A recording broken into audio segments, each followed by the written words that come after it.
It always starts with something small: a friend request, a DM, a notification glowing on a teenager's phone screen in the dark, a ping or a vibration, a flash of light across a blacked out bedroom. The tone of the message isn't threatening, yet he didn't know. He couldn't have known that behind the profile he was messaging, behind the meticulously staged photos, perfectly crafted lies, pixels, and the friendly, flirtatious teenage persona was a predator using a mask he'd built layer by layer online. Across America, social media users are being blackmailed and extorted by strangers who leverage fear into twisted entertainment and profit. The FBI calls it a new kind of hunt. And the hunters, they could be anywhere. Today we're discussing a case where the internet ceased to be a tool for convenience and was hijacked and used as a weapon. Before we jump into this case at hand, let me do the good old obligatory moral disclosure. This episode features some heavy themes and controversial topics. I'm not going to be going into any graphic detail, but if you're easily upset or offended by these subjects, please be wise and view at your own discretion. In the summer of 2022, 17-year-old Gavin Guffey had just graduated from Rock Hill High School in South Carolina. He enjoyed music, art and drawing, skateboarding, and video gaming, especially online with his friends. He worked as a host and had plans to attend college. He always looked out for everyone, according to his younger brother, Cohen. He was always super nice to everyone, end quote. He had assisted his father, Brandon Guffey's South Carolina congressional representative campaign. Brandon secured the Republican runoff that June. A month later, Brandon had just come home from a church youth camp and was spending a typical summer evening gaming with friends. Shortly after midnight on July 28th, Brandon Guffey noticed his son leave the bedroom he shared with his brother and go into the bathroom.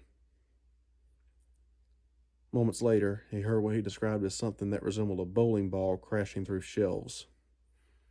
Kicking the bathroom door in, he found his son motionless on the floor between the toilet and tub. Other family members dialed 911 as Mr. Guffey checked for a pulse, thinking his son had suffered a freak fall. Only then did he smell the sharp tang of cobalt, burnt gunpowder, in the air, and noticed the pistol lying next to his son's lifeless body. In the early days of the investigation and cyber forensics, SLED, essentially South Carolina State Bureau of Investigation, only told Representative Guffey that Gavin had been blackmailed. That was all they would say. Soon after, Gavin's 13-year-old cousin received Instagram messages of what Representative Guffey described as Hunter Biden headlines with his and Gavin's names on them, threatening to display them unless money was sent. Release them unless money was sent. Gavin's brother Cohen received an Instagram call from the same profile that had messaged Gavin's cousin. Across the wide Atlantic, a 24-year-old man named Hassan bin Hussein Abalor Lawal had concocted a sextortion scheme, blackmail involving illicit photos. Posing as a female from North Carolina on Instagram using stolen images, he had sent Gavin female explicit photos. When Gavin had unfortunately reciprocated, he threatened to release the photos to Gavin's friends and his father's political foes. Gavin sent the $25, all he had in his Venmo account, and pleaded for more time.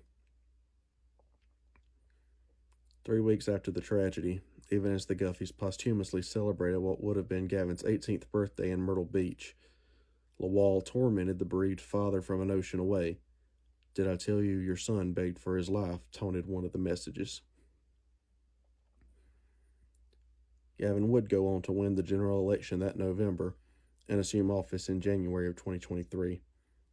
His first order of business was sponsoring a Gavin's Law, a bill making sextortion a felony in South Carolina, and an aggravated felony if the victim is underage, vulnerable adult, or suffers serious injury or death as a result of the blackmail. Governor McMaster signed the bill into law 2 years ago in 2023.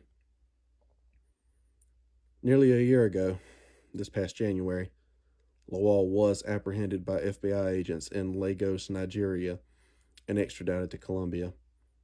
He faces up to life imprisonment, as Guffey had to agree to waive the death penalty before the Nigerian government would approve the extradition. Lawal has entered a not guilty plea. Gavin's case is not the first of these, nor unfortunately the last. But this response and justice shows scammers that oceans and borders do not protect them. They can and will be brought to justice.